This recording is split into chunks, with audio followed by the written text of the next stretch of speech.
జలంధరుని భార్య అయిన వృందాను విష్ణువు మానభంగం చేశాడు. శివపురాణం. శాంఖచూడుని భార్య అయిన తులసిని శివుడు మానభంగం చేశాడు. ఇప్పుడు బైబిల్లో బూతుంది, ఖురాన్లో బూతుంది అని అంటున్నాడు. అసలు మా గ్రంథాలతో ఏం పనిరా నీకు? నోటికొచ్చిన అబద్ధాలన్నీ చెప్తూ మనుషుల్ని పక్కదావ పట్టించడం తప్ప ఏం తెలుసు నీకు?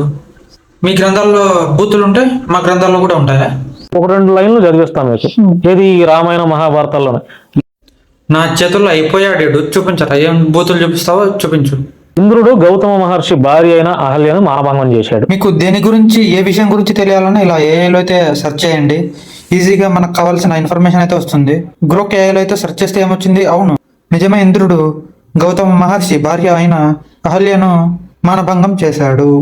అయితే ఏంటి, ఇంద్రుడు ఏమైనా భగవంతుడా లేదంటే పరమాత్మనా? అసలు ఇంద్రుడు అంటే ఒక మనిషి కాదు, ఏది కాదు, అది ఒక పదవి, ఇంద్ర పదవి. మనకు ముఖ్యమంత్రి, ప్రధానమంత్రి ఎలా ఉంటారో అది కూడా ఒక పదవి, ఇంద్ర పదవి. ఎవరైతే పాపాలు చేయకుండా ఎక్కువ పుణ్యం మూట కట్టుకుని ఎక్కువ తపస్సులు చేసి ఇలా చేస్తారో వాళ్ళకు మాత్రమే ఇంద్ర పదవి దక్కుతుంది. అంటే ఇప్పుడు ఆంధ్రప్రదేశ్ రాష్ట్ర ముఖ్యమంత్రి తప్పు చేశాడంటే ఎవరని? ఆ పదవిలో ఎవరైనా ఉండి ఉండొచ్చు. అలాగే ఇంద్ర పదవిలో ఎవరైతే ఉన్నారో వాళ్ళు తప్పు చేస్తే తర్వాత ఆ ఇంద్ర పదవి తీసివేయబడుతుంది వాళ్ళకి. తర్వాత కొత్త వాళ్ళు వస్తారు. బూతులు అంటే ఏంటో ఇప్పుడు నేను చూపిస్తాను చూడు.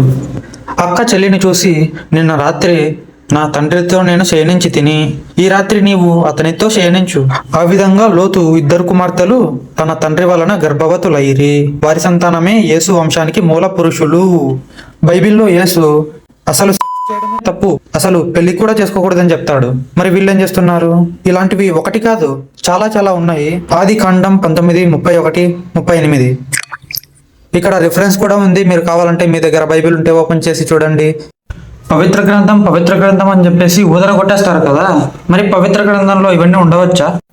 జలంధరుని భార్య అయిన వృందాను విష్ణువు మానభంగం చేశాడు. శివపురాణం.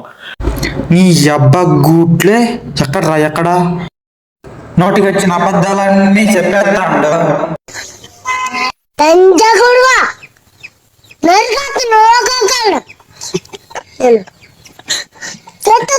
శాంఖచూడుని భార్య అయిన తులసిని శివుడు మానభంగం చేశాడు. బ్రహ్మ వైవర్త పురాణం.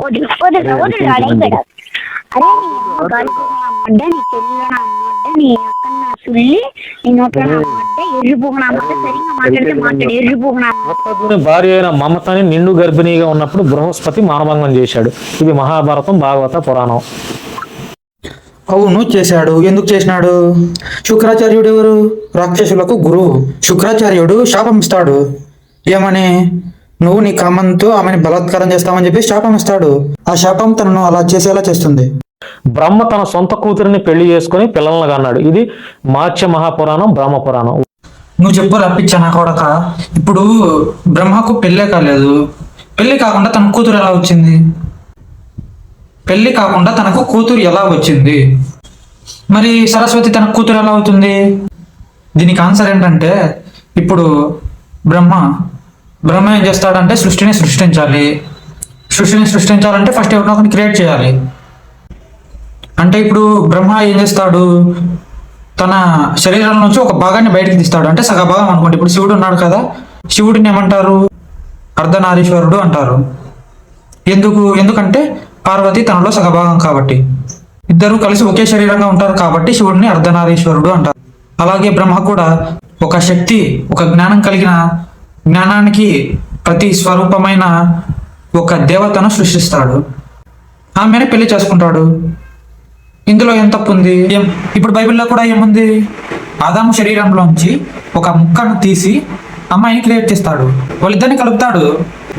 మరి అది తప్పు కదా?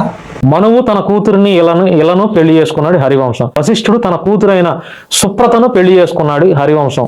ఒరే అడక్క తినే నా కొడక. హిందువులు పెళ్లిలో సాంప్రదాయంగా అరుంధతి, వశిష్ఠ నక్షత్రాలను వాళ్ళ ప్రేమకు ఇంకా వాళ్ళ అన్యోన్యతకు ప్రతీకగా చూపిస్తారు. వాళ్ళను పట్టుకుని తండ్రి కూతురు పెళ్లి చేసుకున్నామని చెప్తావేంద్ర లఫుట్ నా కొడక. జుహును తన కూతురైన జాహ్నవిని పెళ్లి చేసుకున్నాడు. హరివంశం. సూర్యుడు తన కూతురైన ఉషని పెళ్లి చేసుకున్నాడు. ఎంత బాగా నోటికొచ్చిన అబద్ధాలని చెప్తున్నావురా. అక్కడ చూడరా ఎంత బాగా అది అబద్ధం అని చెప్తుంది. సూర్యుడి కూతురే ఉష, కానీ ఎవరు పెళ్లి చేసుకున్నారు? ఉషని తర్వాత రాజైన వివస్వంతుని కొడుకు రైవతుడు పెళ్లి చేసుకున్నాడు. ఈ గొర్రెగాడు పబ్లిక్ గా నోటికొచ్చిన అబద్ధాలన్నీ చెప్తున్నాడు. వీడిని నోటికొచ్చిన బూతులన్నీ తిన్నా తప్పులేదు. ఎందుకు పుడతారో కూడా తెలియదండి మనుషులు కొంతమంది. బేసిక్ సెన్స్ ఉండదు మనుషుల దగ్గర. వాటిలో రాసున్నది నేను చెప్తున్నా. నువ్వు చెప్పేటివన్నీ అబద్ధాలే. ఇన్ని గ్రంథాలు ఇవన్నీ రామాయణం మహాభారతాల్లో మరి కనపడుతుందిగా ఇప్పుడు. నేను చెప్పేది కాదు ఇది.